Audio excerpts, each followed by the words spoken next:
Ooh, you know what time it is! Give me a hell yeah!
Deuce and Mo, Deuce and Mo, Deuce and Mo. They tell you what they know. Deuce and Mo, Deuce and Mo, Deuce and Mo. The podcast that you know. Deuce and Mo. Deuce and Mo, Deuce and Mo, Deuce and Mo. They tell you what they know. Do it for Deuce and Mo, Deuce and Mo. Hey, do it for Deuce and Mo. When it comes to the Kings, it's my favorite show.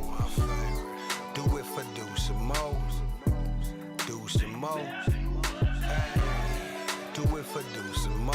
When it comes to the kings, big hopes and dreams as we cover our kings. Never cover the kingdom, but we loving our kings. And we covered your prayers as we doing our thing.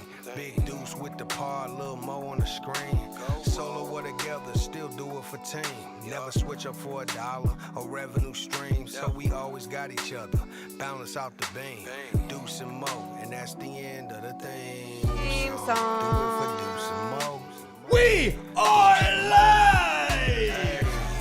Do it for Deuce and Mo. Happy Monday, Deuce Mason, Morgan Reagan. My favorite show. How's everybody's summer doing? So good. Good to be back. Good to be back. We got a jam-packed podcast coming up in a few minutes.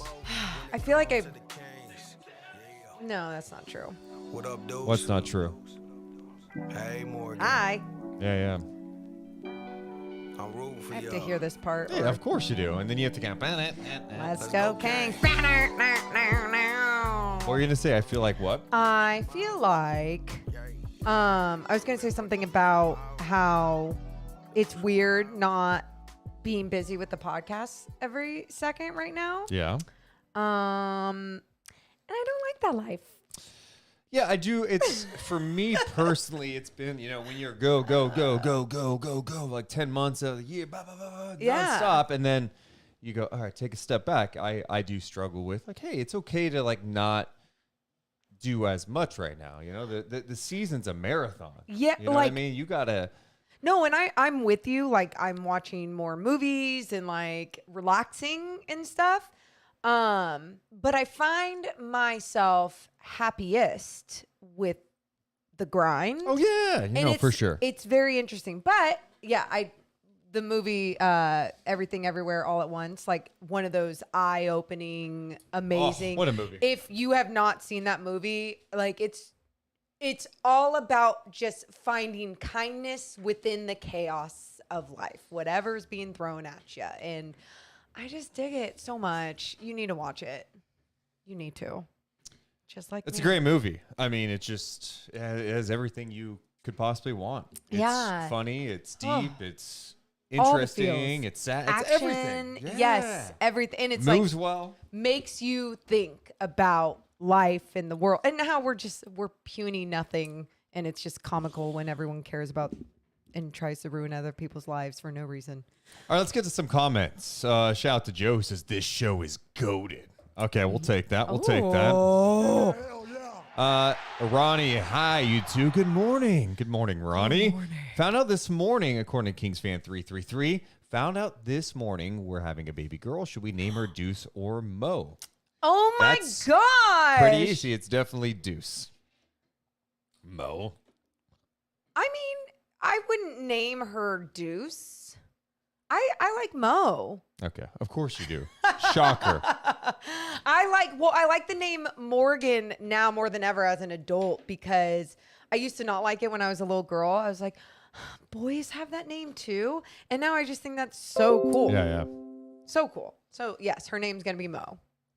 And congrats. Roman says that's one of the best movies of the year for sure. Yeah. Oh yeah. Like by far, it's become one of my favorite movies of all time.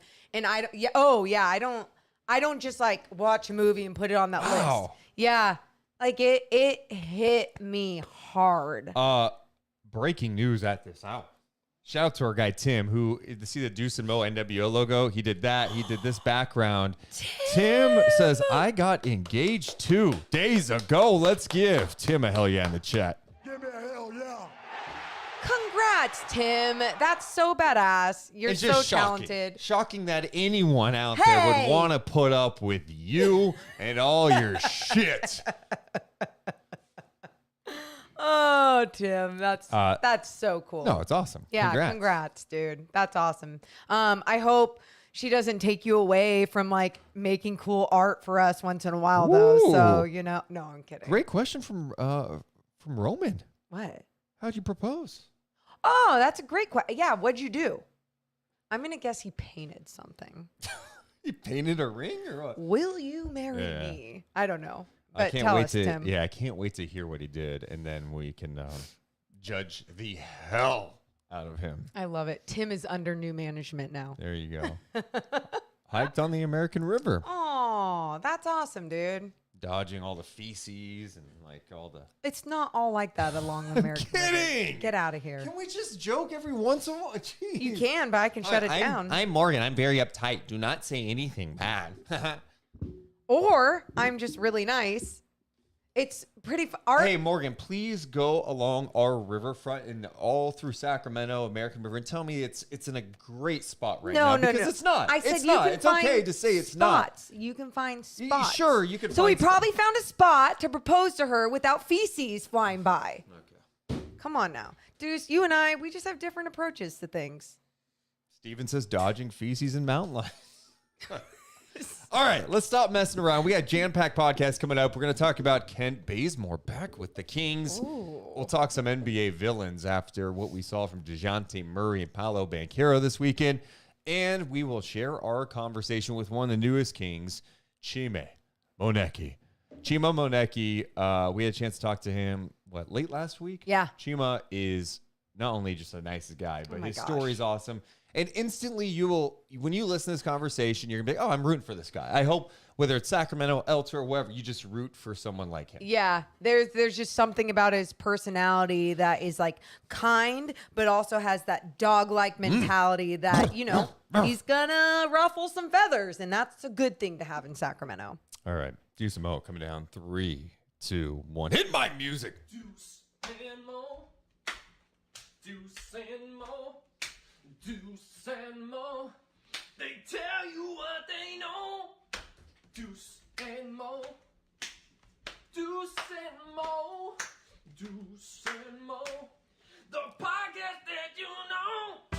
Hey, welcome into the Deuce and Mo podcast, a jam-packed podcast. We're going to be catching up with one of the newest Kings, Chima. Why did I mess it up? Chima?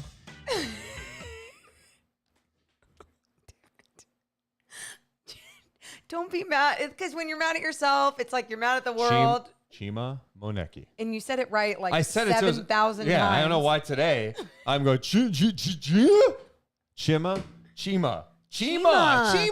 It's like, Oh my God, it's a mental block. Okay, You got coming it. down 3, 2, 1. Deuce and Mo. Deuce and Mo. Deuce and Mo. They tell you what they know. Deuce and Mo. Deuce and Mo. Deuce and Mo. The podcast that you know. Hey, welcome into the Deuce and Mo podcast, a jam-packed podcast. We're going to be talking with one of the newest Kings, Chima Moneke. You'll enjoy that conversation. Plus, we got to talk about some NBA villains. Do we need more? And the Kings make another signing. A familiar face is back, Kent Bazmore. I'm Deuce. That's Morgan. How you doing, Mo? fantastic on this Monday in the middle of the off season.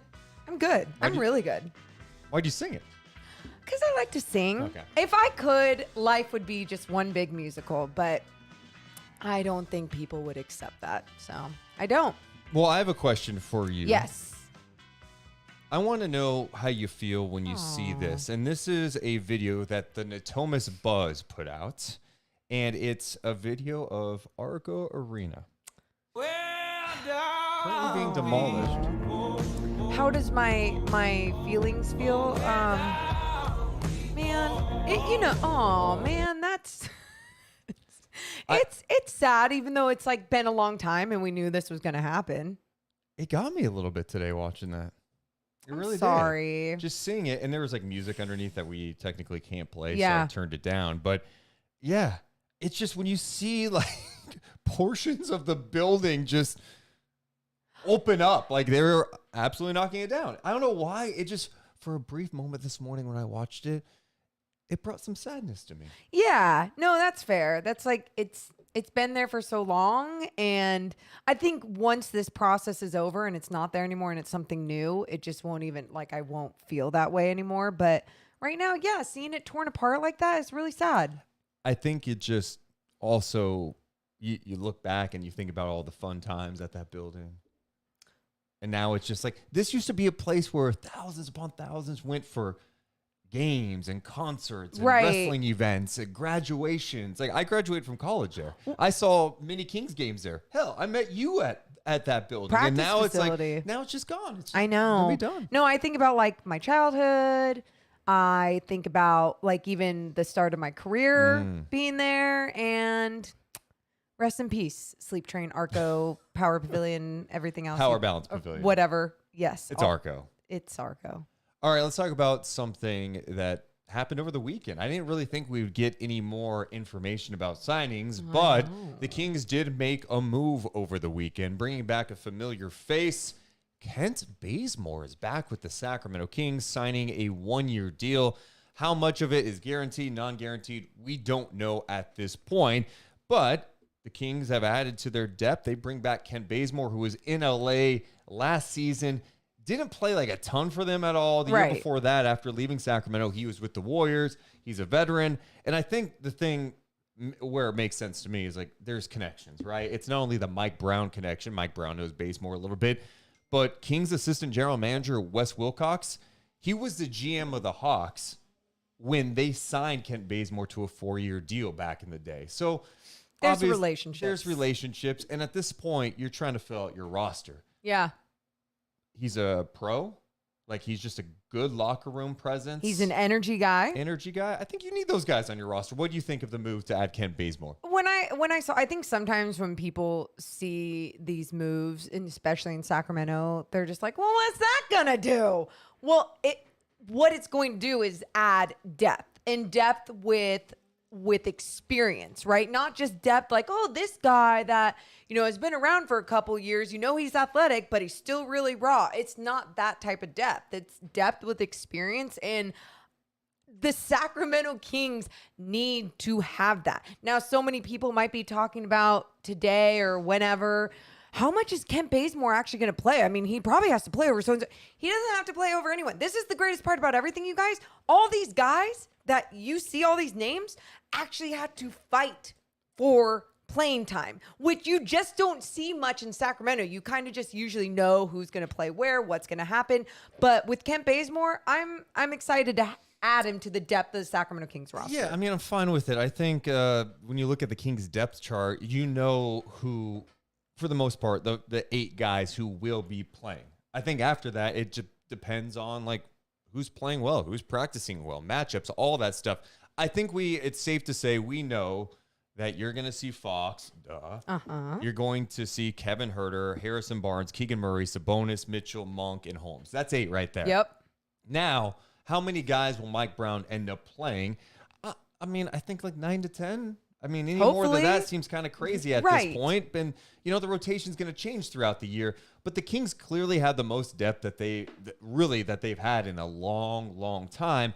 Adding Bazemore to the fold, who can play some small forward for this team, isn't the worst idea. Now, how much is he going to play? I don't think he's been really good the last couple of years. Mm-hmm.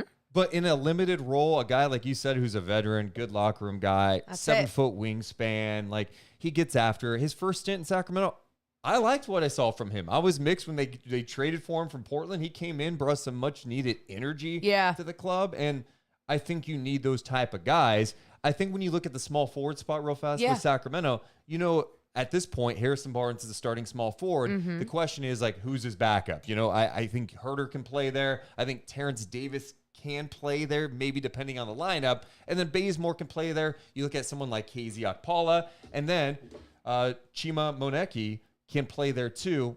Also, so not all these guys may be on the roster come opening night. Which is totally fine, which is great, it means that the Kings are doing something that they haven't been doing for years, right? And I think with Kent Bazemore in his first run in Sacramento, he was expected to do so much, just like so many other people that come through Sacramento. It's like on another squad, they're a role player, they're whatever. And then when they come to Sacramento, it's like all of a sudden they have to be a starter. They have to try and change the culture. They have to try and play 7 different positions.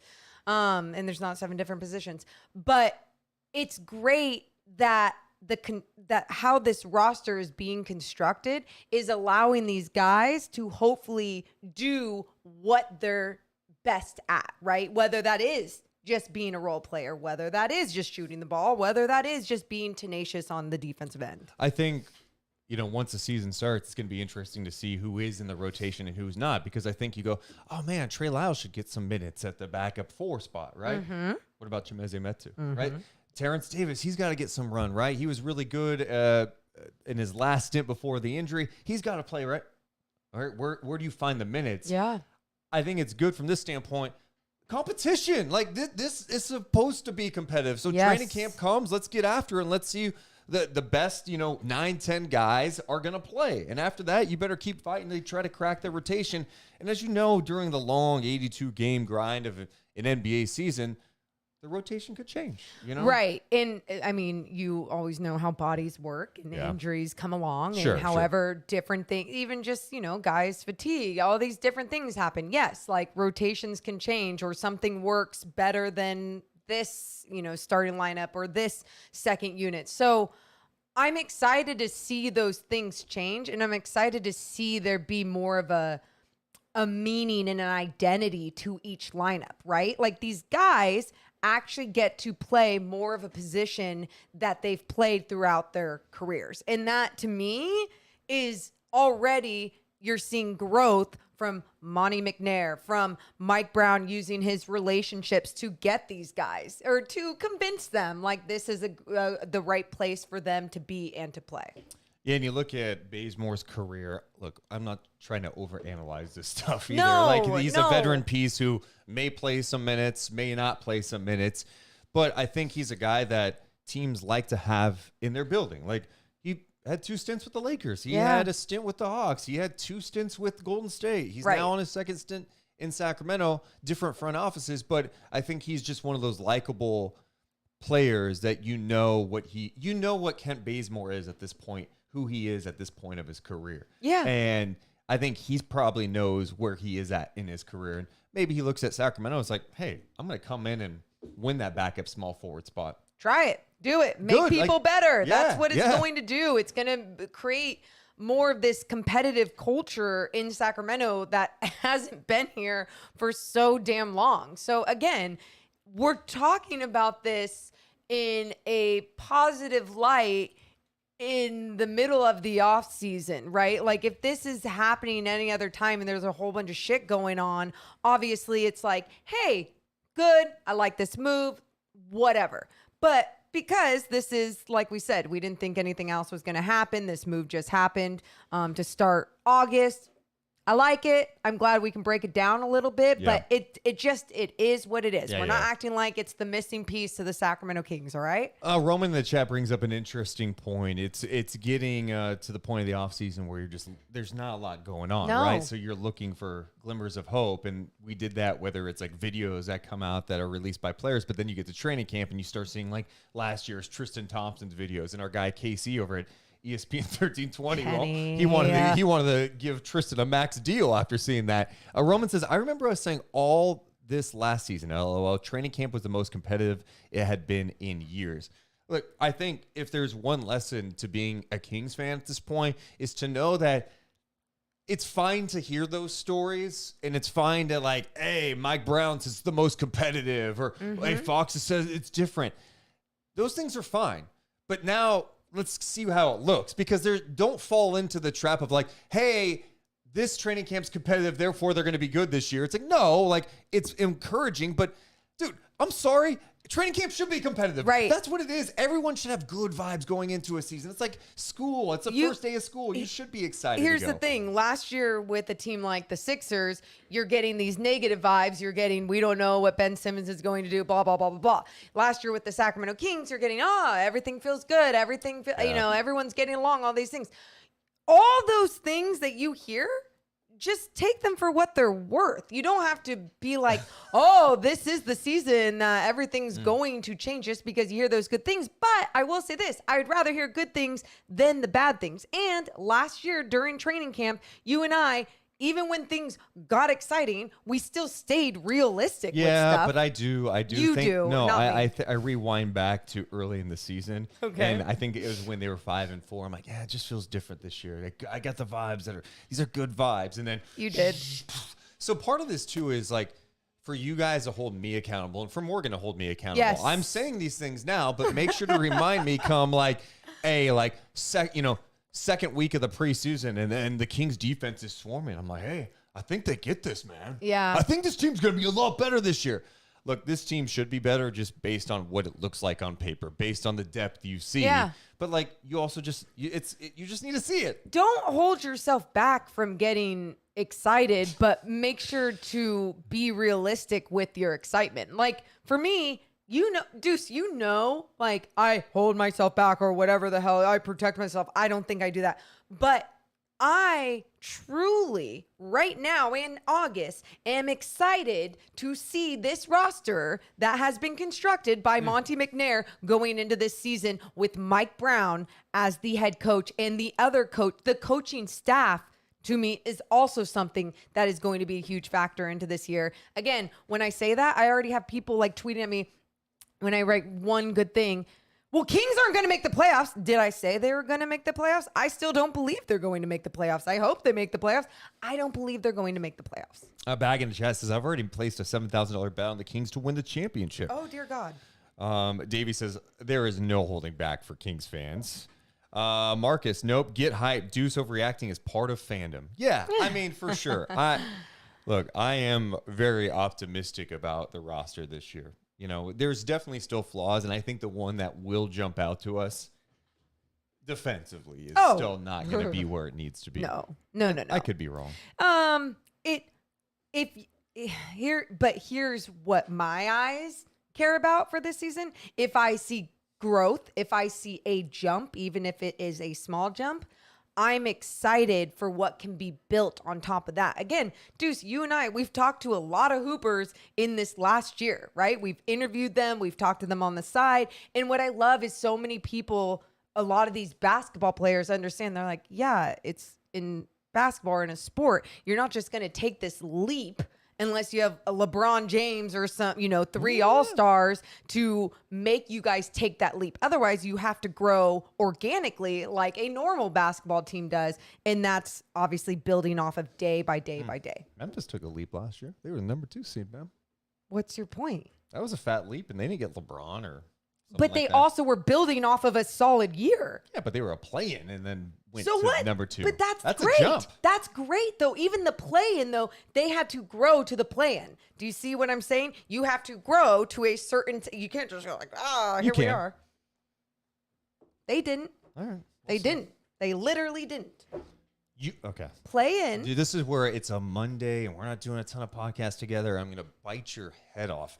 Morgan, you don't think jumping from 9 to 2 to 2 I think in that's the a West fantastic is a huge monumental jump? Huge jump.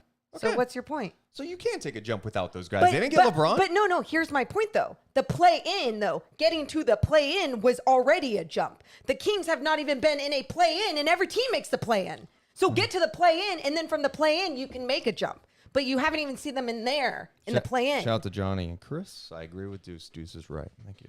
I don't give a shit what Johnny and Chris say. Whatever. All right. Let's now move on to a chat we had late last week with one of the new Kings players.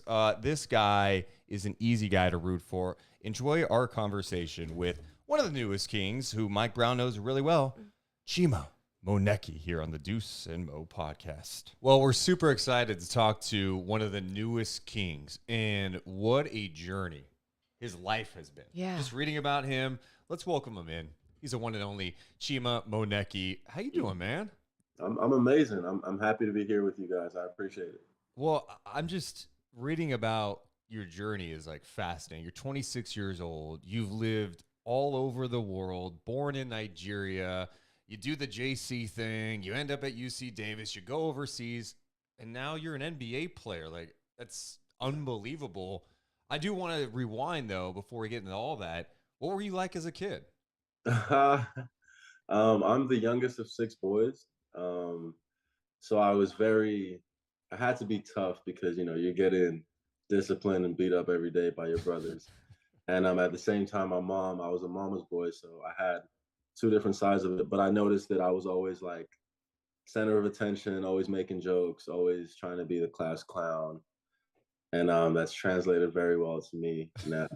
You're the youngest of 6. Did all of your siblings travel around with you? Were they moving from place to place with you? So no, my childhood has been very, very complicated. So I'll do this pretty quickly. But I was born in Nigeria. I moved to Australia when I was 2, and I moved with everyone in my family except for my oldest brother. He was still in Nigeria finishing his degree. And then we left Australia in 2003 to go back to Nigeria. And at that point, we were all together pretty much.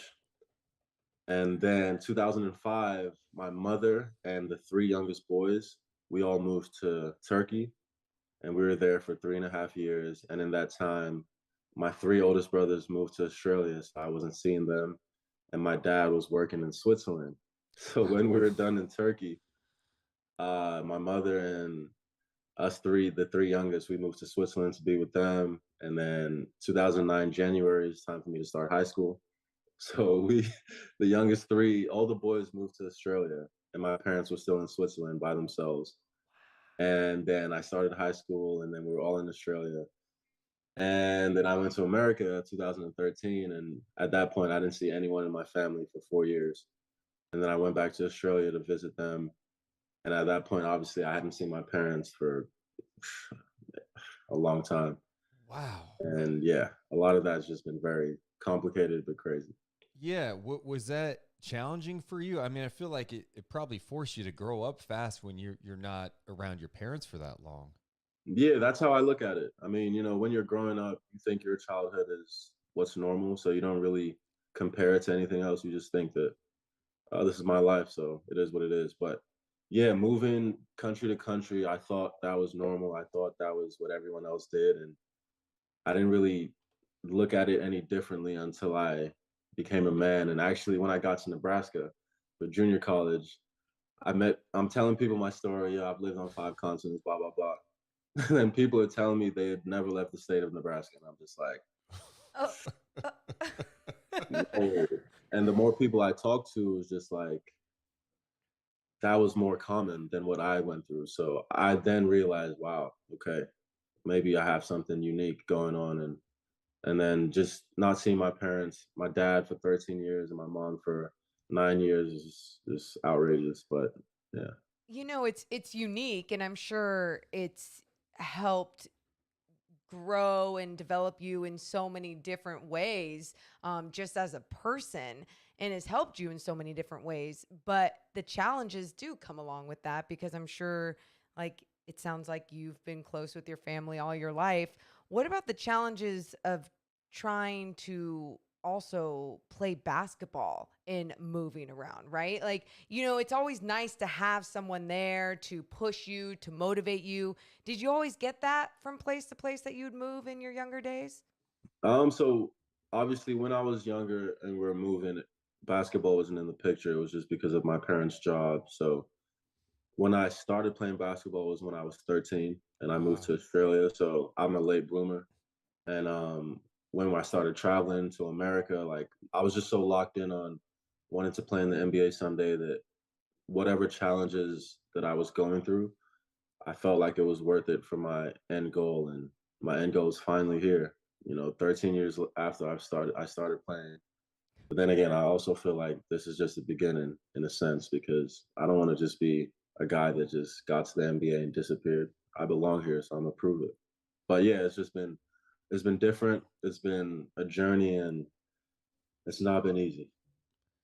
Yeah, and with that said, I mean, it just goes to show you what sometimes we all lose sight of in life is like success is not linear. We all like to think, hey, you just keep working hard. It goes like this. It's all over the place. You're going to have ups and downs and obstacles along the way. And your basketball journey is a great example of that. I mean, you've been cut. You've had to bounce around, and you're finally at 26 years old getting this opportunity to make it to the NBA, and that's because you didn't give up. So I'm curious for you, what kept you going? Maybe through the tough times, maybe getting cut. Like, what were those moments like for you? How did you keep pushing? I think everyone in the NBA, I would say most people in the NBA have a rational self-confidence, a rational self-belief. And there have been times, I feel like every level that I got to, when I started in Australia, I wasn't that good. I was playing third division. and then I got to first division in Australia, and then I get cut from the state team. So like knocked me down a little bit, and I'm like, maybe I'm not as good as I think I am. But then I snap out of it. And I'm like, no, I belong. I'm gonna do this. I'm emailing hundreds of schools. I get 2 responses, and knocks me down a little bit. And then I'm very close to giving up. And then I get seen because I'm playing in a high school tournament with Dante Exum, and the guy like sees that I have something. He's like, yo, who is this guy? What is he doing? He gives me an opportunity out of nowhere, and I get to junior college. I'm not as good as I think I am because it's like my first experience in America. I start, killing. I start doing really well my sophomore year, especially. I get my I get offers, but no high major offers, just mid major offers. I get to UC Davis. I think I'm going to play straight away. I redshirt, knocks me down a little bit. And then when I'm finally playing my redshirt junior year, I'm not starting. I didn't start the first 3 games, and knocks me down a little bit. All of that, I end up playing well, and then I finish my senior year, and I think I should be getting a better contract than I got, but I'm going second division, knocks me down a little bit. And I get there, and then I find out my coach hasn't even watched me play.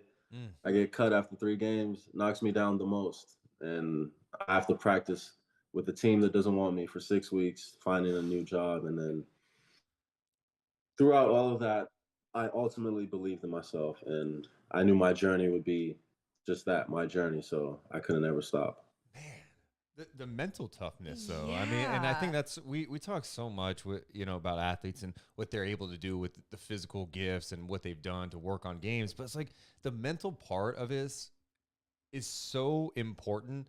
And I'm curious, like, how much do you think maybe your childhood shaped that for you? That bouncing around, being away from your family at times. Do you think that maybe made things easier for you to handle these moments? Yeah, 1,000%. I know so many guys that are, so many Americans, especially that are really good basketball players, and they're, fringe NBA guys like myself, and they just can't do Europe because it's another language, it's a different culture, and they just struggle. They get over there and they're not themselves, they're not happy, and then, they leave, and they leave a good opportunity. For me, I'm making not that much money my first year, but because I'd experienced all these cultures, it wasn't even like I didn't feel like I was going overseas. I felt like I was just going to another country. And my mentality, because of my childhood, definitely helped, and it helped me persevere because I don't know what I would be. I don't know what I would have gone through if I didn't have my childhood.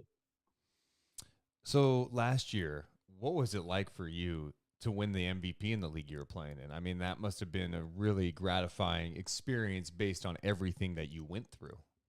Yeah, outrageous. Yeah, it gets me emotional thinking about that because just the European basketball is very difficult, and there's a lot of politics in everything, but it's just where I was last season.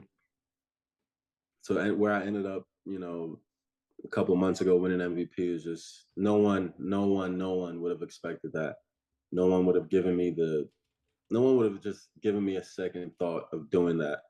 And the fact that everything came together, being on the perfect team with my perfect teammates, and we had a great year. We overachieved in a lot of people's eyes because the start of the season, no one really cared about us, thought we would do anything special. So yeah, it was just an amazing feeling, and just to get some recognition at that level, it was just amazing. So you got recognized, and we talk about how you've grown mentally, how you've grown on the floor, but where would you say that you've matured most with your game? I feel like I know how to use my emotions very well. I'm an emotional type of player. Energy. I'm a dog. I'm tough.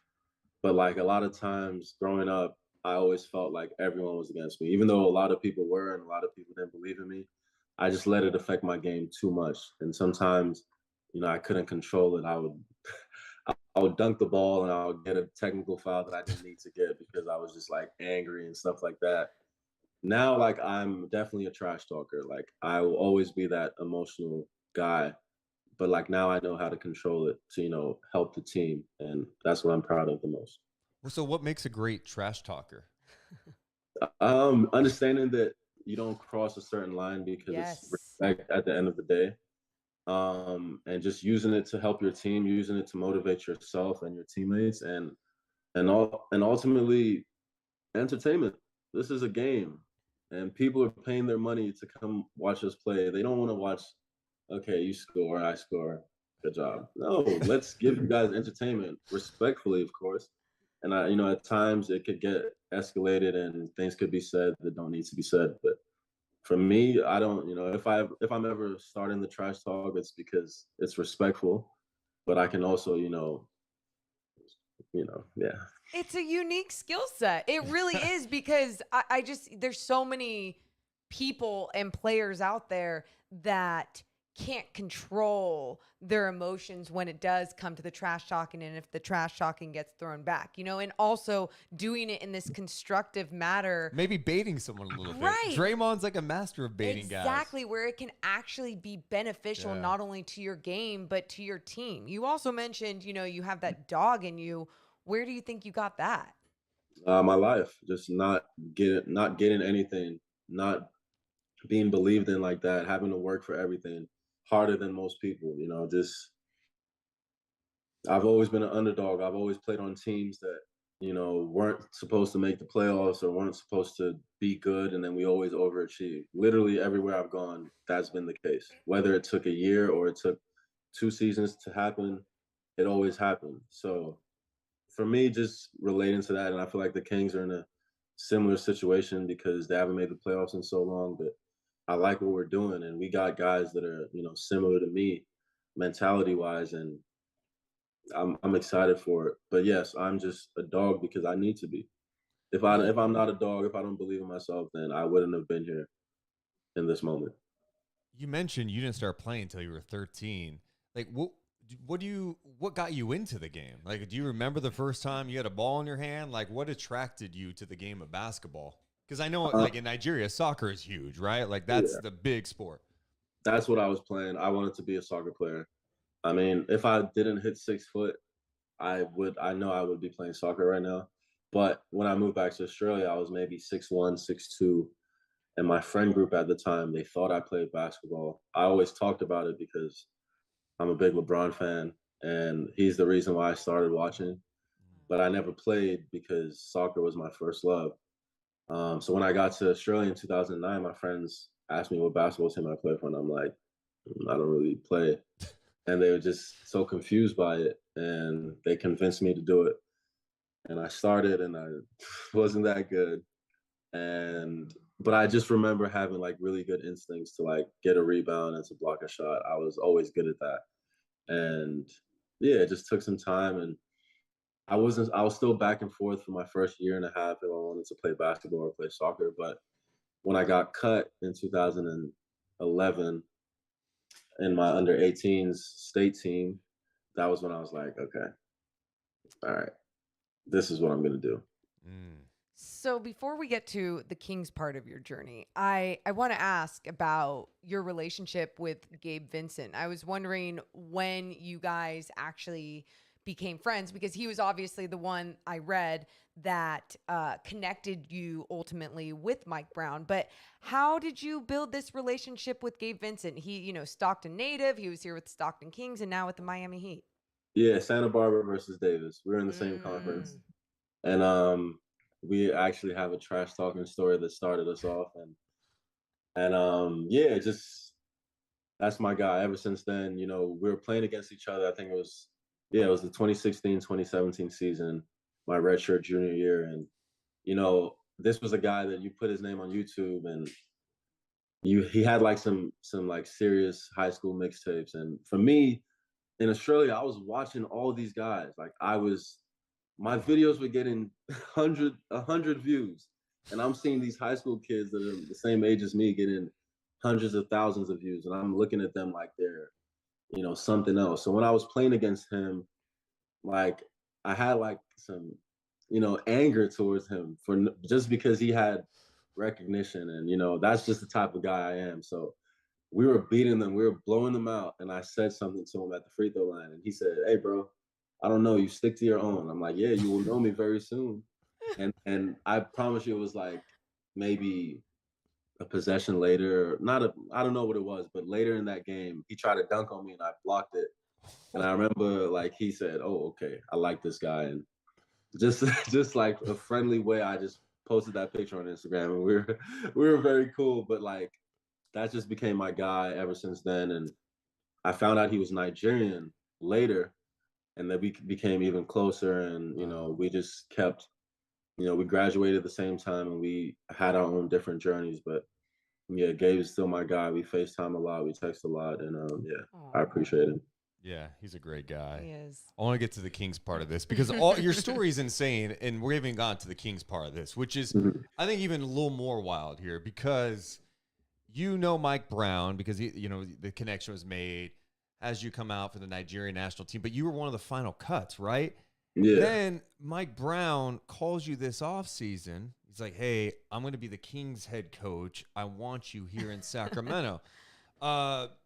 Based on the fact that you were one of the final cuts and Mike Brown's calling you to say, "Come to the NBA," what's going through your mind at that point? I didn't believe it. I didn't believe it at all. It was the day of my Champions League final. I woke up to a missed call from Mike Brown, and I'm like, I haven't talked to him since probably a good 6 months now, because he reached out to me early in my season to say that, you know, he was watching me or whatever. And, you know, I just didn't hear from him. So when I saw a missed call from Mike Brown, I thought it was a mistake. But I called him back, and you know, this was May 8th. I remember very, very vividly. He said, "Hey, Chima, I'm gonna be the next head coach of the Kings very soon. Whether it takes a day or two, but it's 99% done." And I was just thinking about what type of people and what type of person, what type of player I want for the Kings, and you were one of the first names that came to mind. And I'm just like, I of all the names, I'm not, you know, whatever. Okay.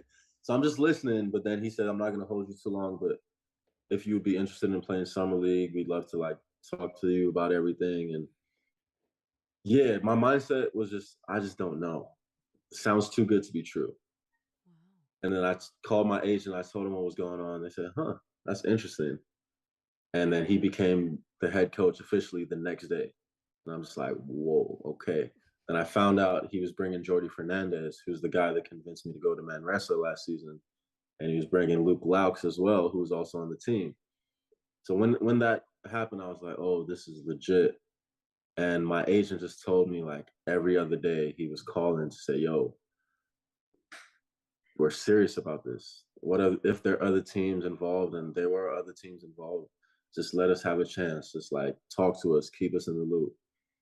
And obviously, when my season ended, he called me and like, yo, he told me, "Yeah, this is legit.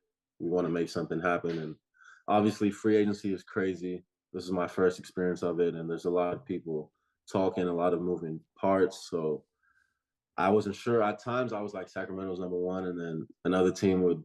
So it was just back and forth, back and forth. And I was in Vegas watching summer league, and yeah, that's when it came. That's when I was like, okay, I think it's gonna happen. And I get back to LA a couple of days later, and I'm supposed to be going to Sacramento already for a wedding. And then that's when I get the call saying, "Yeah, it's gonna happen, Sacramento." And I was already on the way to Sacramento 3 hours from that moment. Outrageous. That is wild. One, I do have kind of chills about this I whole thing know. because like being with the Nigerian national team, I'm sure there was probably the immense excitement when you got the call to join the team and then to represent your country, and then the extreme disappointment of getting cut. And then it comes full circle. The fact that Mike Brown was still paying attention to what you were doing. Yep. I mean, to me, it just shows you kind of who Mike Brown is as a person. It's not just, hey, you're a basketball player. Like, he cares. Yeah, he for sure cares, and I'll admit it, I didn't believe it, and you know I was really upset by getting cut. I wasn't surprised with how some of the things were going, and there's a lot of things behind the scenes that made sense. But when I got cut, I was just like, damn. But my agent also told me, listen, he told you that he likes you and he's going to keep an eye out for you. So trust that. And I was like, okay, whatever. And then it just all came back full circle, and the relationships I built and just being a good person, being the energetic guy that I am, all of that mattered. And, it became the reason why I'm a king now. So what makes Mike Brown a good coach in your mind? Obviously, X's and O's, obviously knowing what type of players he has and adapting to them, and also getting the type of players that will adapt to him and how he coaches. I feel like for me especially, that's the most important thing. You can't coach different groups the same way. You just can't. Unless you have, like superstars that are just, whatever. But Right. I feel like 95% of the NBA are like really good role players. And if you switch out a lot of guys in the NBA and take them to Europe, it'll be, different. But the best coaches are able to adapt to the type of players they have. And I feel like he's one of them. What was that experience like in that exhibition against Team USA? Like, you're going up against, I mean, the heavy hitters. It's not, I mean, you got Kevin Durant out there. You got Tatum. I mean, it's stacked. Dame Lillard. And you guys win. Like, I know it's an exhibition, but, like, what was that like? Crazy. Yeah, just going out there and just seeing it, and just obviously at the time I work out with NBA guys every summer, but it's different when there's, the bright lights and your cameras and everything. And when you're playing for your country, it's no matter if it's an exhibition or not, it just hits you different. So, I remember walking out, and KD and Dame were two of the people that were shooting at the time, and I'm just like, oh, okay, yeah, this is real. And the game, it was just a close game throughout. We were losing. It was like an 8-point game, 10-point game. And then when I came in the fourth quarter, that's when the game started to change. And like, I was a part of the team that like took the lead, and it was just crazy. I was just there playing defense and playing hard, and I was making people miss shots. And it was just like, yo, we gonna win this game? I'm looking at the time like, yo, there's 4 minutes left. Why is that so long? I wish there was 30 seconds left. Yes. But it was just incredible. Obviously, we're basketball players at the end of the day, so we believe in ourselves, and we celebrated. But I remember what sticks out to me the most is probably 5 minutes after we beat them in the locker room, we're all just like sitting like this, like, damn, we didn't even play that well. Wow. You Yeah. still got it done. And we got it done. Jordy and Luke were on that staff, right? Yeah. So, like, I know fans are always curious to get to know some of these coaches behind the scenes, and we mentioned Mike Brown a little bit. Like, give us some insight on Jordy and Luke and what they mean as pieces on this coaching staff. Great people, great communicators. I remember Jordy, he was speaking at the morning practice that we had, and after like he broke down the huddle, just the way he spoke and how like confident and genuine is how you feel when he talks. I told him like, yo, I don't know anything about you yet, but I'm gonna be picking your brain while I'm here. And he said, I welcome it. That's what I love. And Luke is the same way. Great communicator, great drill leader. Like, you just feel genuine with them. And when they talk to you, they're like, you feel like they're genuinely trying to help you to help be a better basketball player. So, oh man, those are the two guys that I connected with the most on the coaching staff, and there was the two guys that ended up being on this staff. So it was just, no brainer for me to come here. Like, meant to be. What are you most excited about with this opportunity in Sacramento? Just proving that I belong is a great opportunity. And like I said before, being on a team that is overlooked, being on a team that's doubted, I'm excited to be a part of changing the culture. And I feel like this is the group that will do it. And I know it's going to be tough. And, my first NBA experience, I'm going to learn a lot, but I'm just glad that I'm going in to a team where I know people, Mike Brown, Luke, Jordy, and Shemezi. It'll help me getting comfortable faster. For those who don't know your game, What can Kings fans expect from you when you hit the floor? Toughness, energy, cutting, running, a lot of offensive rebounding, sacrificing.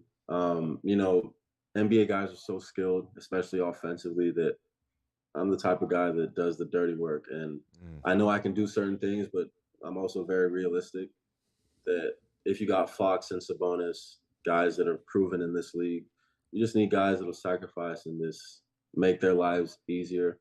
And I can do that. You know, I feel like I'm the best cutter in the world.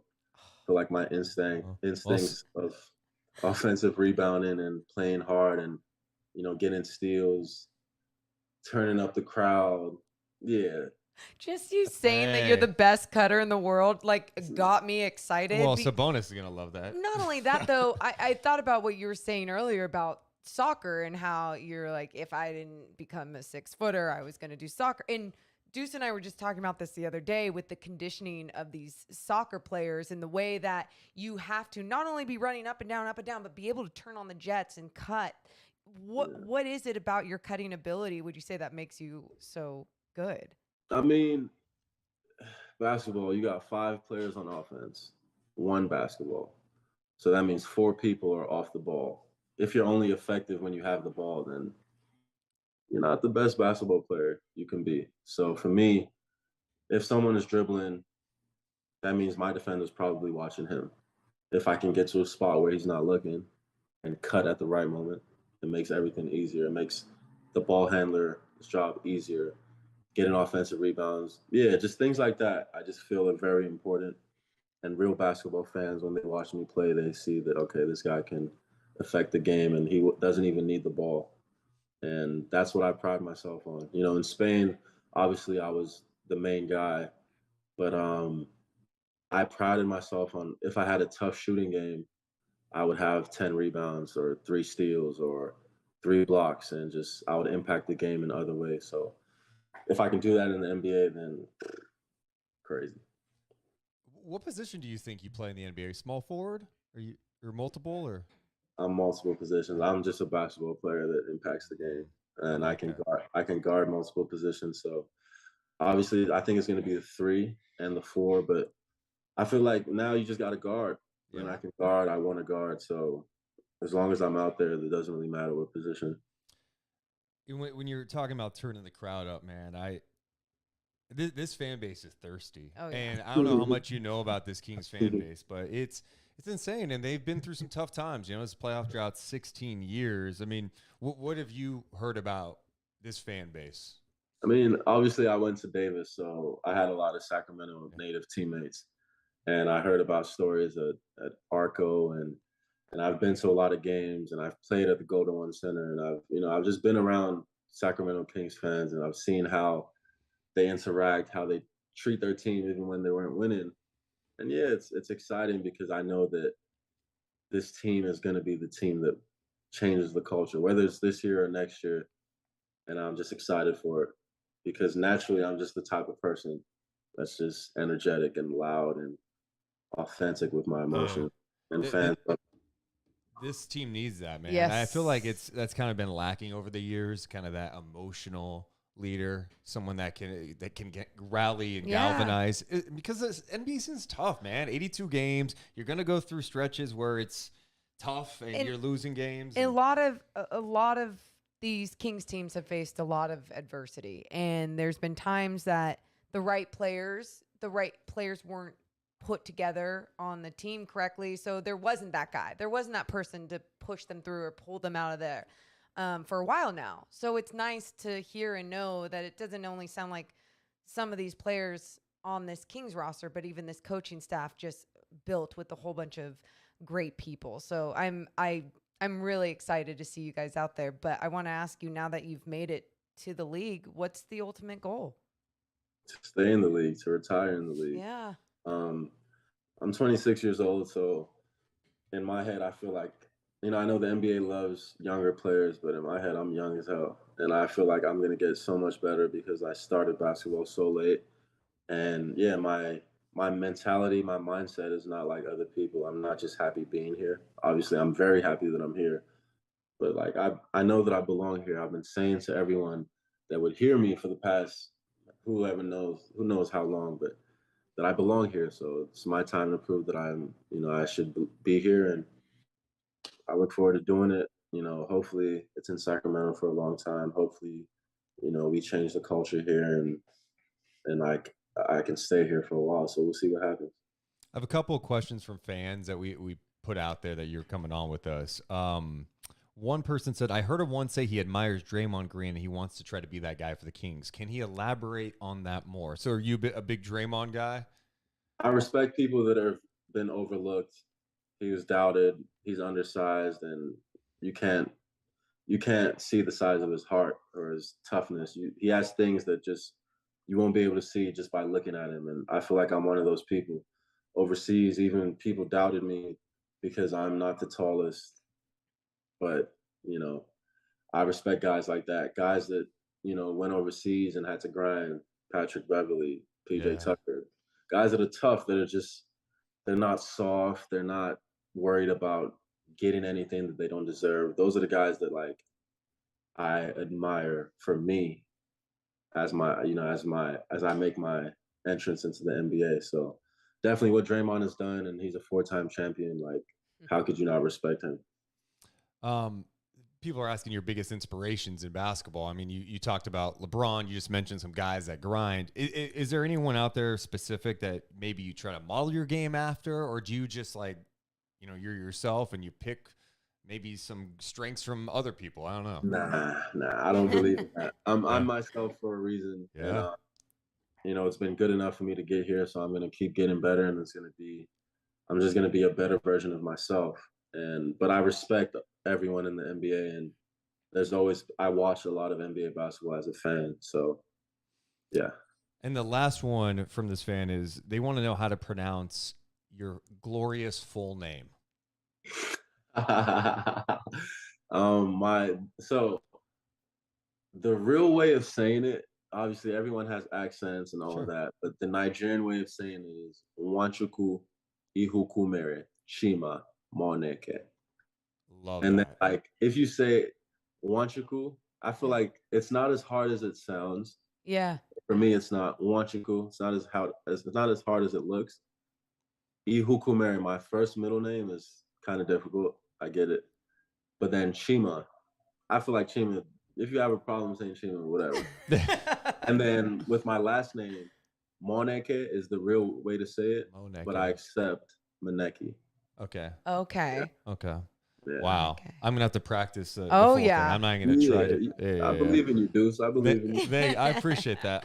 Is there a meaning behind it? Yeah, they're all, our Igbo names are very religious. Yeah. And they all have, religious meanings.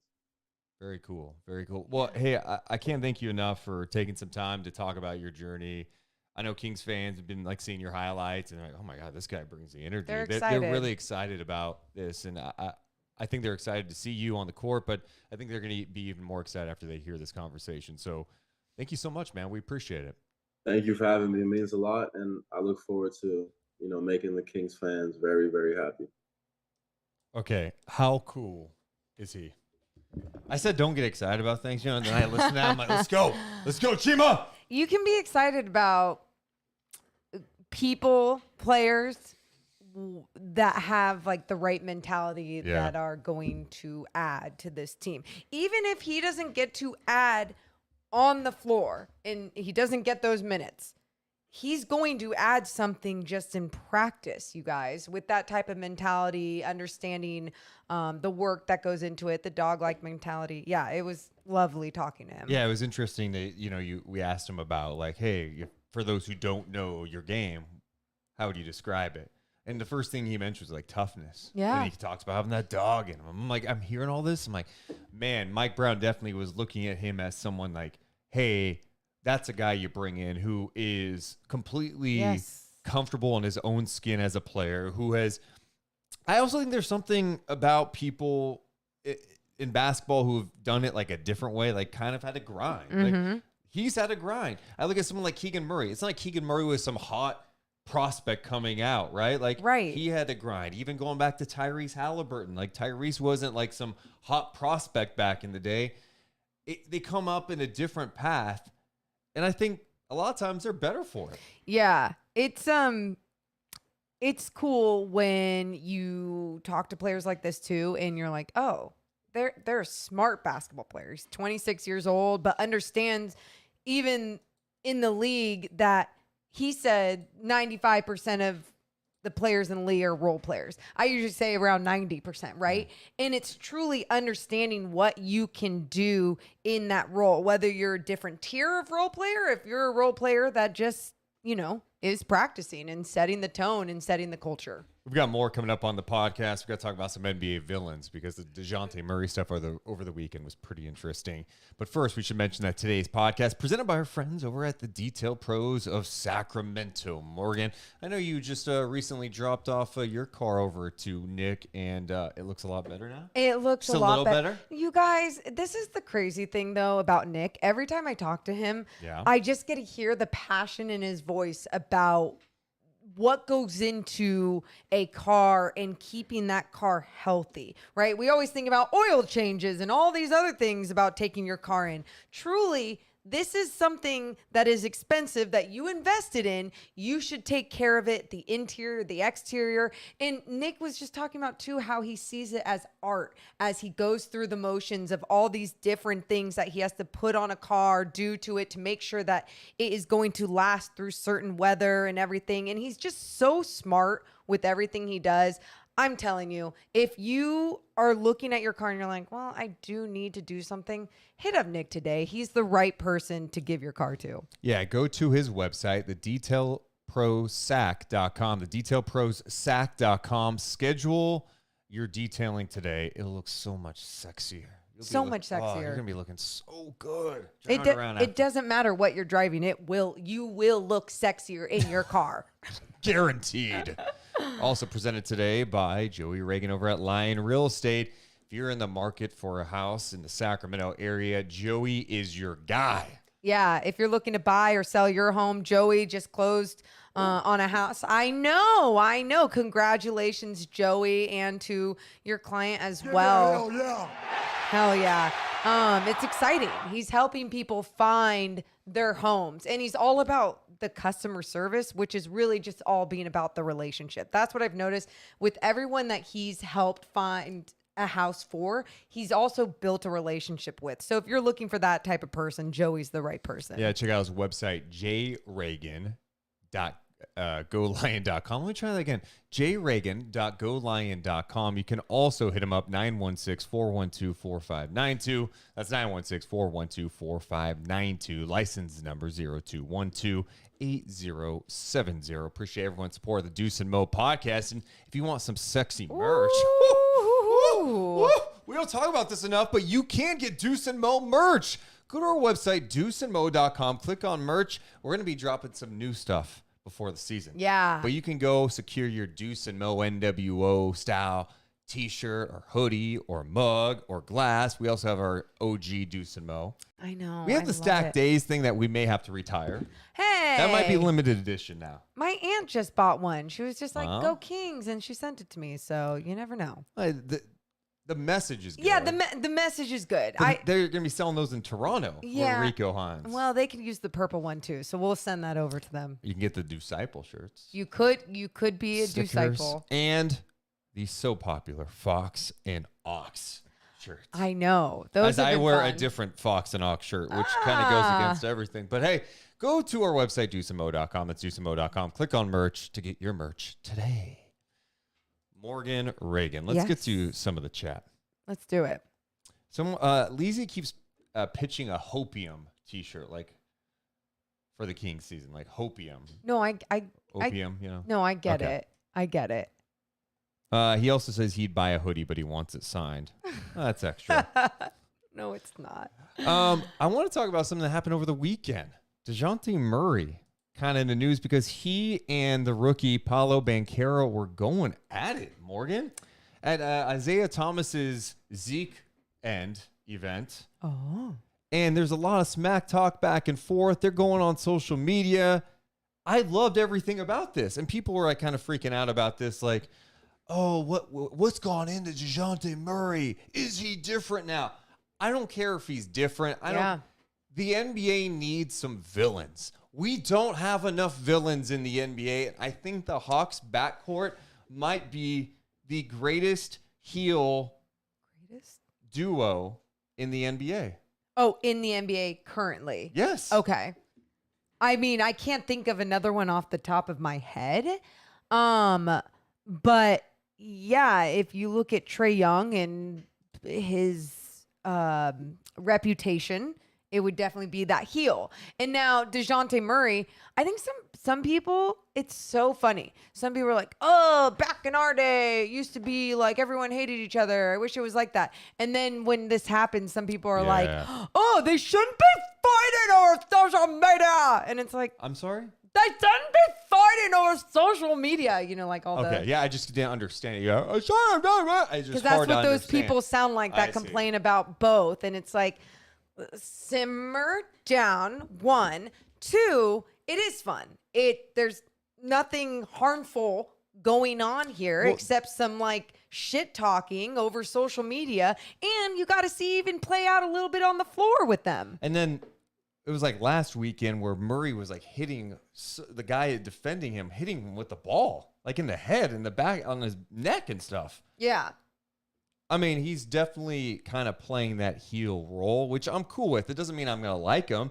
But I think in the NBA, it's not about like, in my opinion, I don't need a whole bunch of guys talking smack, but I do like the fact that people kind of embrace like, hey, I'm going to talk some smack out there. Yeah.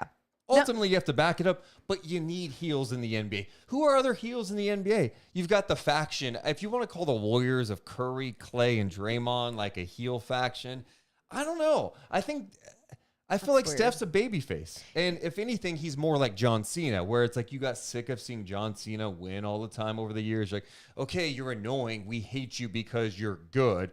But like, is Steph a heel because he says night-night? No. He's not a heel. He's a babyface. Yeah, you just don't like him. He's definitely a babyface. I'm trying to think who else. You know, so many people would say someone like Kevin Durant is a heel, but I feel like no. Listen to this. Hear me out. I feel like he's more like that Brock Lesnar heel, where it's like Brock Lesnar, always the best. No one could defeat him. Oh, he's so angry. Blah blah. But now he's starting to show this different personality, and I feel like there's people that are starting to understand Kevin Durant is just a different personality. It's not even necessarily that he's a heel. He's just so damn good at what he does, Brock Lesnar. And, you know, so powerful. But also at the same time has this different personality that some can connect with and others can't. For me, I do look at Kat and Gobert as heels. They're the annoying heels, though. Like what? So who's like an annoying heel duo? Well, I'm trying to be careful here because I want to compare them to some jobbers in wrestling because I just, I don't connect with those two. Can you explain what are jobbers? Guys who just lose all the time. They're like we call them enhancement talent in wrestling now. Like Dolph Ziggler status? I don't know if he's a jobber. I don't know about that. I feel like he would always lose. Mark is a great one. He says the whole Grizzlies squad kind of heals. You got Dylan Brooks, John Morant does a lot of yapping. Desmond Bain. That's a good one. They're kind of like what's Jericho's group? What's that one? Jericho Appreciation Society. Okay, what's his old one when he had like Sammy Guevara? Is it still Sammy Guevara? Yeah, Sammy's in it now. Yeah. I need to keep up. Yeah. Ziggler is not a jobber. Yeah. I'm sorry. She asked a question. She wasn't saying he was, just asking a question. And somewhat cash over here. So let me do my thing. Yeah. Not KJJK says Ja on Twitter is the ultimate heel. Yeah, maybe some of these young guys are just heels, and we need some of that. We do need some of that in the league. It's fun to...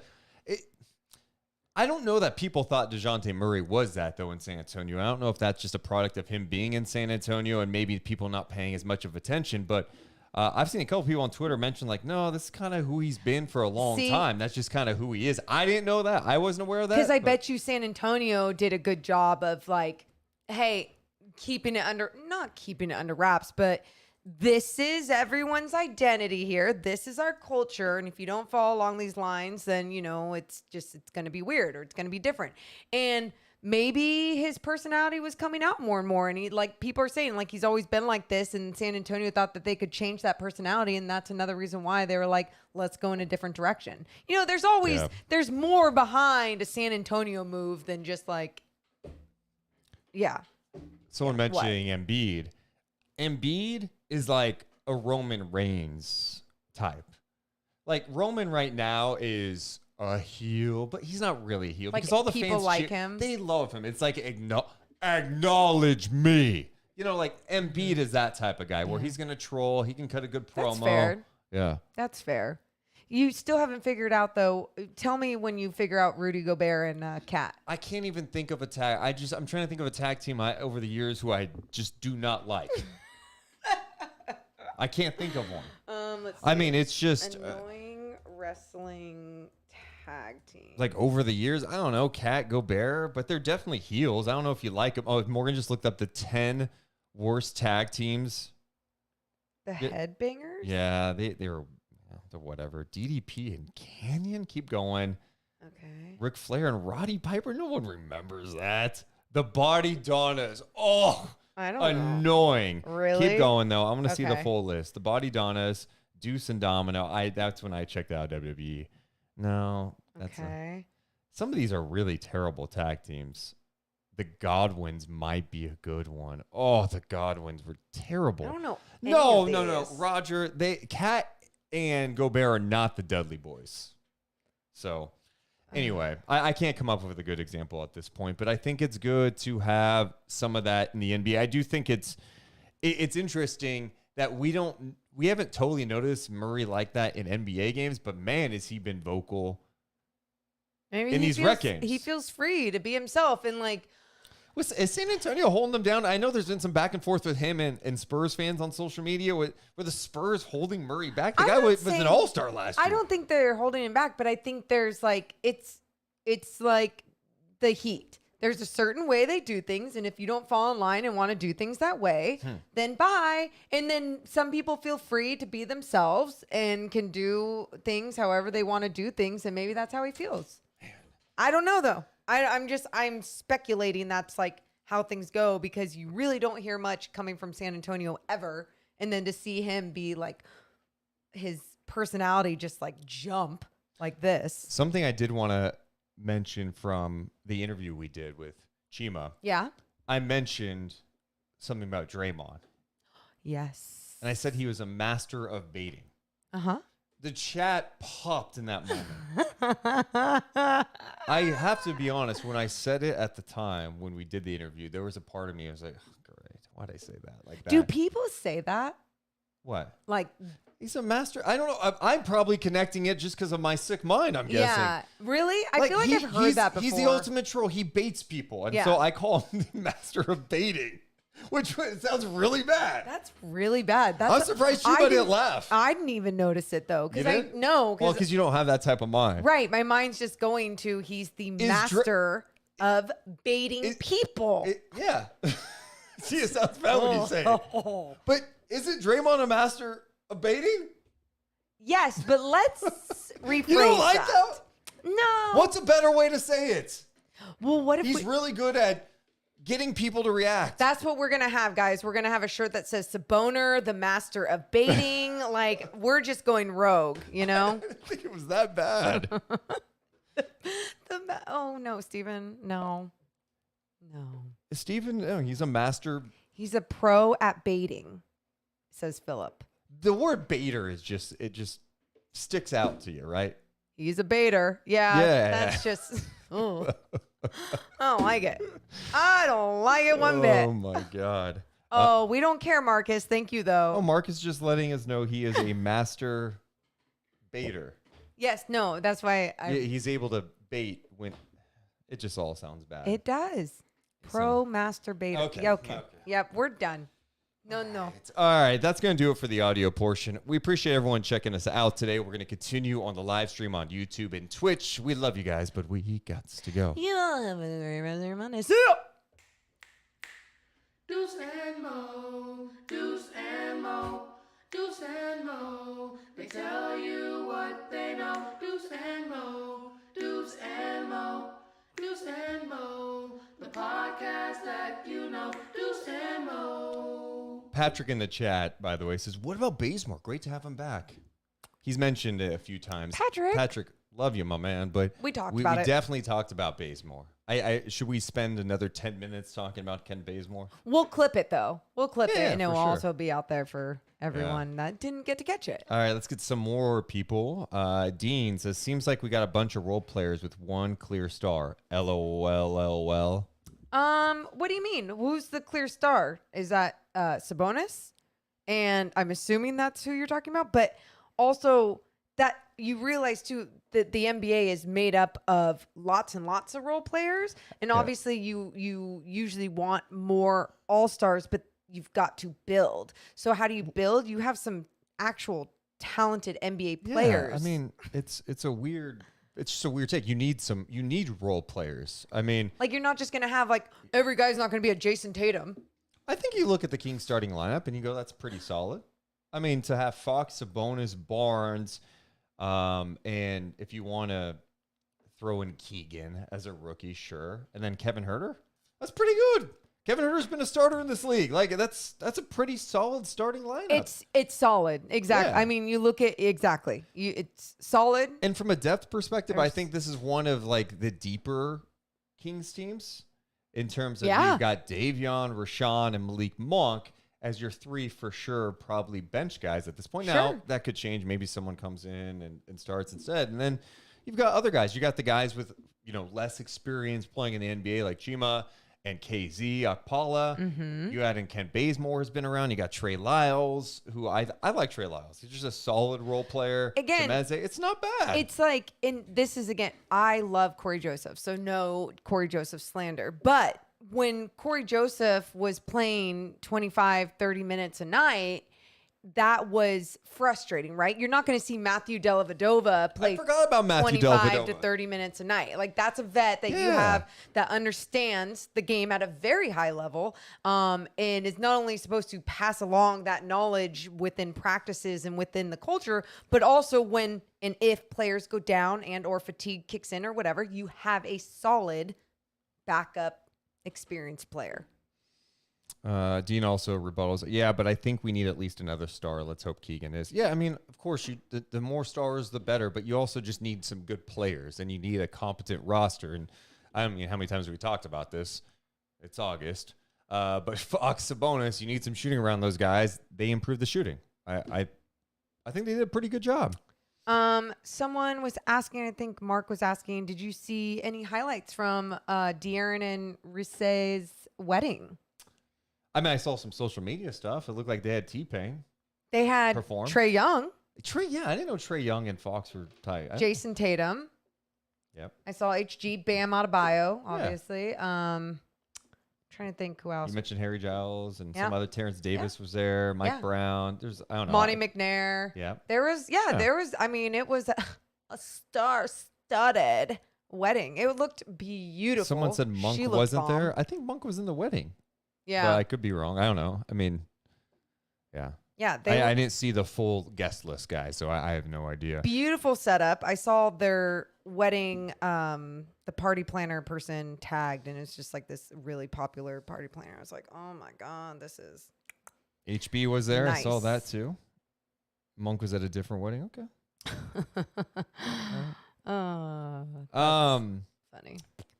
What was I going to say? Someone is asking about when the schedule comes out. I think next week-ish the schedule will come out. Okay. Thank goodness. Did hear that the Kings are going to have a nationally televised game this year. Yeah. I don't know who or if it's TNT or ESPN, but they will, at this point, have one. How great is that? Subject to change. Subject to change. Which it's crazy to think about. There was a time in which they had like 25. There was a time. Year. Yeah. And there could be a time one day again. One day. Monk was at his brother's wedding, according to Johnny Dewitt. Johnny with our wedding insider with that great knowledge, Thank Johnny. you. Johnny Dewitt. Tyler says, I actually love Baze. I still remember when he and Tolliver called out the team, and they went on a 12-5 stretch where all 5 were against playoff teams. That's great knowledge because I have zero memory of the 12-5 stretch. I do too. I don't know if that happened. But if you say it did, I'll go. Lizzie, I'd bet 1 million Dogecoin it's Kings Warriors on ESPN. I don't know. Maybe can we get Kings Magic? Let's get the rematch of the Summer League game. Banchero, Murray, let's go. Yeah, I'll take a rematch. And then they're like, they bring in the sudden death rules instead to this year's NBA rules. Would you like that? No. I know. It's fun for Summer League, though. I do dig it. Let's see here. NBA rigged. Deuce and Mo, could you share your top 3 teams that won the trade deadline? You're talking about baseball? Stop it. We're not locked in the baseball. I'm not talking who won the trade deadline coming up. Well, I mean, I guess the Padres won it. And then of course they can't beat the Dodgers. There's my take on that. Great take. The starting lineup you mentioned, would that be your closing lineup? I don't know. That just depends. That's really tough to say at this point, man. Yeah. I hate when coaches don't just go along with what's working sometimes. Like, I know you trust your guy that started and they've earned that role to sometimes be a closer, but it's all situational. If you're in a game where the flow is half of the second unit is in that closing lineup and it's working against a team, like, play with it, go with it, please. Yeah, I think you have to, those are things that as a coach, you just have to figure out. Like, you have to see what works together. Situational. It's going to take a while. I mean, that's the thing with, you not only a new coaching staff, but we're talking about the Kings adding how many new players? So KZ, Chima, Kent, Malik, Kevin Herter, Keegan Murray, Delvedova. That's 7 players that they've added this offseason. Okay. 7. I'll take it. And a new coaching staff. Right. The point is, like, it's not, you can't just expect it to be smooth sailing from the start. No, I don't. I think a lot of people are going to be down when things don't look good at times. And I'm telling you right now, if I see improvement and growth in so many different ways, I'm going to be pointing it out. And I really don't care if anyone thinks that's like some homer take, because that's one thing that I'm not. But I'm going to point out different things that people might not see because of fandom gets in the way, right? And it's like, I get we want this team to be a playoff team, but at the same time, in basketball, it takes time to grow and to learn. I just want people to be patient with like the growth. And when you see a competitive finish to a game, even if it results in a loss, like, what did you see differently than it was last year, right? Because that's what I feel like we're going to see a lot more of than what some people are expecting. A couple of people, Boise and then Johnny, were asking about, who do you think maybe gets cut? I mean, again, that's like a question that's so, like, how do you even judge that at this point? I mean, the reality is they can like have like 20 people on the roster for training camp. Yeah. So there's going to be some interesting camp battles for sure. I mean, I think you just look at the guys who maybe that aren't fully guaranteed. I don't know what the details are of Bazemore's contract either. But yeah, there's going to be some interesting battles once camp starts. But to say, I think this is who's going to get cut, it's like, you got to see what it looks like in training camp in the preseason. Do you think someone like Nimi Keita is actually going to just play more consistent time in Stockton? And if so, I like that for him. I mean, he needs to. Right. He needs to play a lot of minutes. I mean, you look at the Kings' big situation right now, Sabonis, Holmes, Alex Len is still on the roster, and then you've got Kid on a two-way. So, to me, it's Sabonis and Holmes are going to be playing most of the minutes, and unless something changes before then in some sort of roster movement. But yeah, Kid needs to be playing a lot of minutes. He just needs to be playing a lot of minutes, and that, like, if that means in Stockton, then make it happen in Stockton. Keep it consistent. Mo, who's your league pass team to watch this year? Leezy was saying his would be the Pistons with some of the moves they made with Ivy and Cade and I think, Marvin Bagley. I get excited about no, not that. I get excited about I get excited about OKC. I just think Ooh, that's a Giddey, great one. Giddey That's a and good one. Chet, Giddey is just like With Shea. slings the ball. Yeah, Shea. I think when you just look at number one pick and you go Orlando because of Banchero, and then you got Suggs and Wagner? yeah, That's and a you fun saw team. what they did last year without someone like Banchero. I don't know. It could be more fun. Yeah. I'm sad because I don't have the Hornets on my list anymore. Well, yeah. I mean, I can't imagine. Yeah, that the Hornets are going to be a team that is going to be fascinating to watch because as much as I like Steve Clifford as a coach, I know. I look at his coaching staff and I go, man, not a lot of young guys on that staff. And you got like LaMelo. You got to have some guys that can vibe with some younger guys. Sure. And then, of course, Miles Bridges is not part of what they're doing. No. So, No. I mean, you talk about him not being in the fold. LaMelo playing for Steve Clifford. You just wonder how that's all going to mesh together. And now some clear kind of expectations. I mean, they let go of James Borrego going, we need to take another jump. They last year went 43-39. That's a team that could dip a little bit. Yeah. I think. No, that's going to be tough Yeah. to see. That's why they're not on my list of like must watch league pass. Let's see here. Pelicans, someone who mentioned the Pelicans in there. Yeah.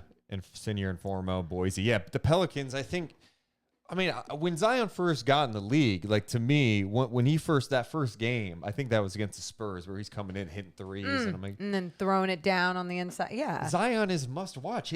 Zion is one of the most entertaining players in the league to watch when he's out there because a guy his size doesn't look like he's able to do what he can do out there. Right. You look at him, you're like, oh, he can't jump, right? He can't dunk. He can shoot. He can jump. He's powerful. And he has like so much poise too. It's yeah.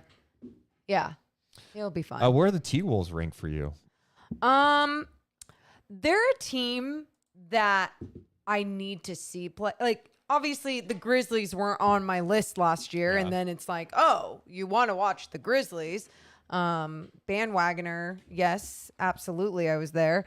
But for the T-Wolves, I don't.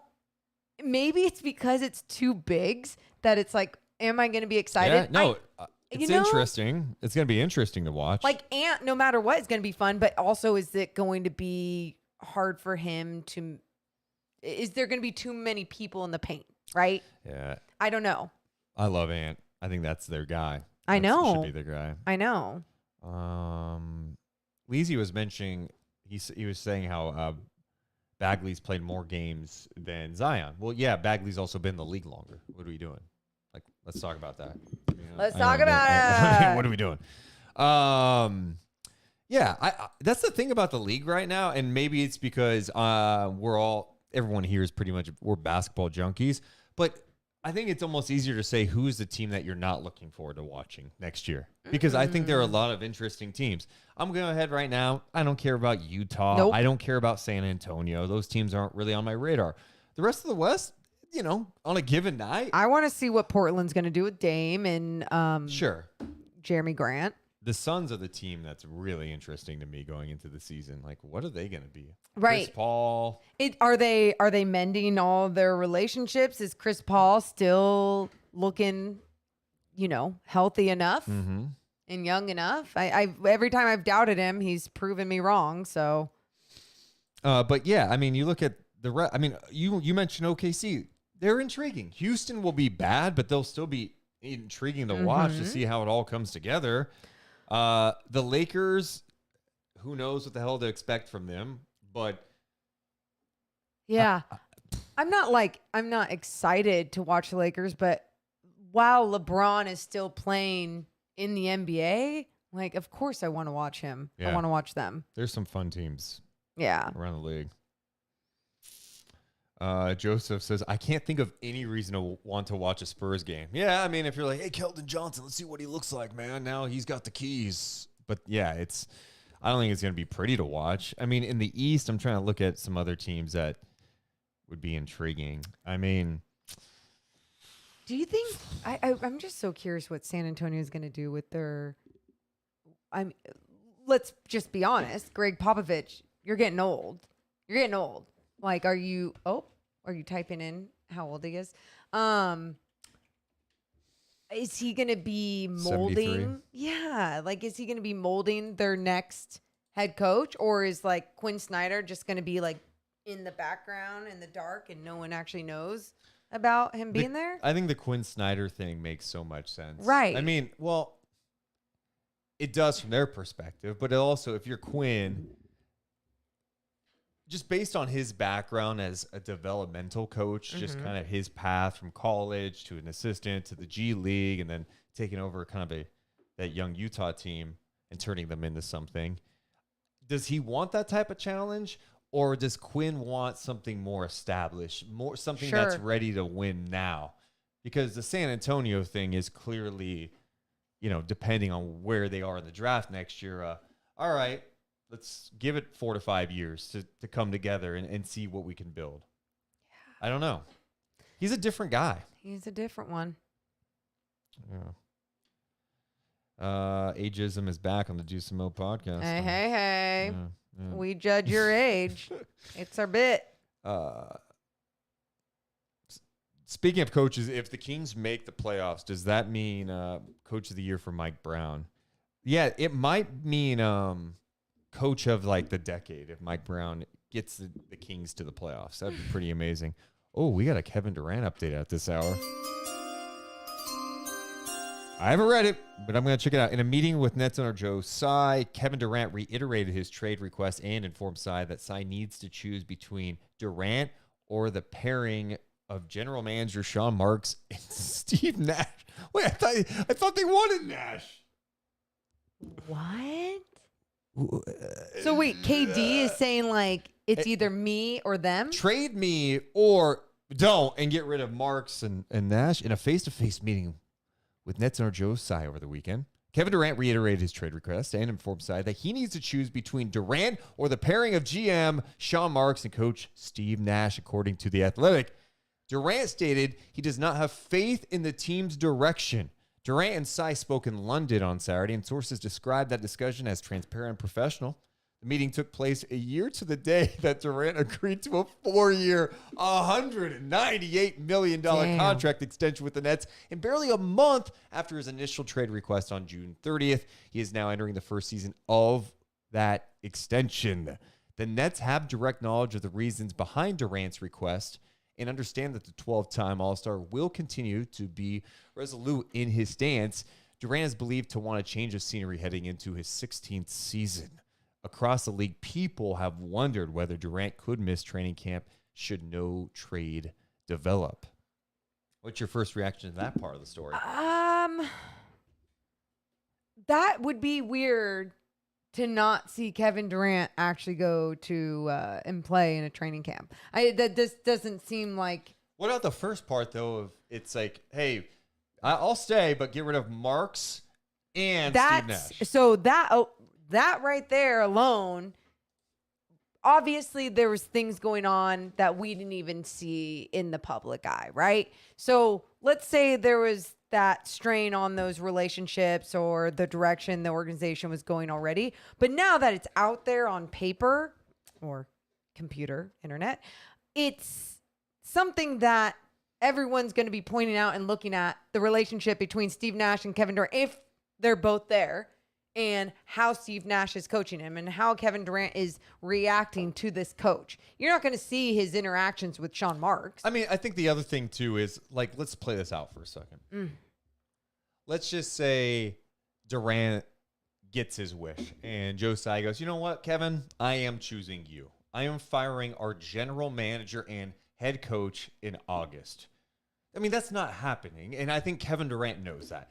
Kevin Durant's to the point, I just want to be traded. The only way you could keep me is if you do something that would almost be unthinkable, and that is literally firing your front office and your coaching staff in the middle of August. Like, that's not going to happen. It's just not going to happen at all. So do you think the Nets are actually going to make a trade? I mean, what's out there that's going to make them really want to move him? Like, they're in a tough spot. But also, like, Durant, you just signed a 4-year extension. A 4-year, $198 million extension that kicks in this year. You may just have to play, and you may just have to suck it up and deal with it. But that also just adds another layer of chaos to what has been just a chaotic situation going into since Durant and Kyrie have been there when the Harden thing, and now you got Simmons coming back. In the story, they talked about how the Nets have engaged in conversations with almost every team in the league, but because the Nets have set a sky-high threshold for the return the franchise wants for Durant, you know, obviously with his resume, teams have not been able to meet the asking price. The Celtics, Raptors, Heat remain the most significant candidates to acquire KD, with Boston's package centering around Jaylen Brown seen as a viable deal. The Nets have made clear privately that they will take every last asset from a team that trades for Durant. Durant has grown close with Boston coach Ime Udoka in recent years after Udoka spent a year with Durant as an assistant in Brooklyn, later with Team USA for the 2020 Olympics. I don't even know. This sucks for the NBA. Because it sucks. Some people are not going to be on the side of Kevin Durant, and they're just like, play through it, do what you gotta do. And it's like, look, he's going into his 16th season, and the culture of the NBA has shifted. It has shifted to really empower players and to be more beneficial to them in most cases, right? In most cases. But for years, it hasn't been. So with this one, it would be great for the NBA if KD is playing at the highest level that he needs to be playing at, which might need to be a new place, or the Brooklyn Nets actually do something about their organization. I'm not saying that's necessarily firing a GM and a coach, but are there other tweaks that can be made so their relationship can be better? I don't know. Again, this goes to why, you could talk about the league, but being, player empowerment. And sometimes I don't even think that's the issue. I think some of the issue is the idea that, hey, I'm just going to get the best guys. They're going to choose to come to my team like Durant and Kyrie. And because of the talent level, we're automatically going to be a great team. And the best teams, it takes time. Like talent, of course, you need talent in this league. Like there's no denying you need talent to win, but you also need a cohesive vision where people are on the same page, from the GM to the coaching staff to the players. And you look at the best organizations, the best run organizations, everyone's the same page. Like no one's going to deny, like even if there are issues that crop up, this is going to happen in any business. Golden State, they're all on the same page. Like they all have the same vision. Lakeup wants to win. He puts an immense amount of pressure on Myers to make sure there's a winning team. Steph, Clay, Draymond, those guys puts money into everything. They're the foundational pieces. Yeah. They're good guys. Not KJ. JK said, Katie is really souring how a lot of people are going to remember a tremendous career. So again, this is how it's always, the narrative is always pushed out that the player is bad and the teams are good because a player wants a change. But whenever a team wants a change and wants to say F off player and get rid of a player, we never say that team is really souring their legacy. So you have to look at it from both sides and understand that we're not seeing everything that is going into it. All the people out there that want to be like, KD just needs to work through this. You don't know what's going on in his everyday, whether, you can say, but he's making millions, so life shouldn't matter. You still want to be happy at your job and you want to be performing at a very high level. Yeah, I don't look at it as something that's going to damage his reputation. My pushback all the time when people talk about Durant, it's like, well, I mean, he just wants to leave teams every few years. I'm like, what? I mean, he was in OKC for the majority of his career, finished his contract, left as a free agent to go to the Warriors, and then finished his contract and left as a free agent to go to the Nets.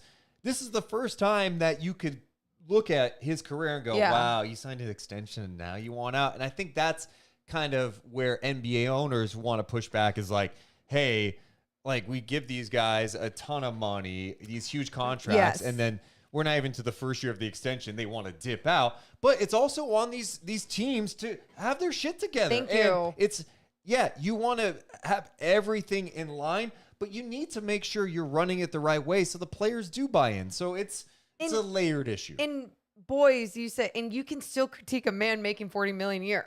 Did I ever say you couldn't? Was I not critiquing or criticizing him? Do I not criticize or critique his game?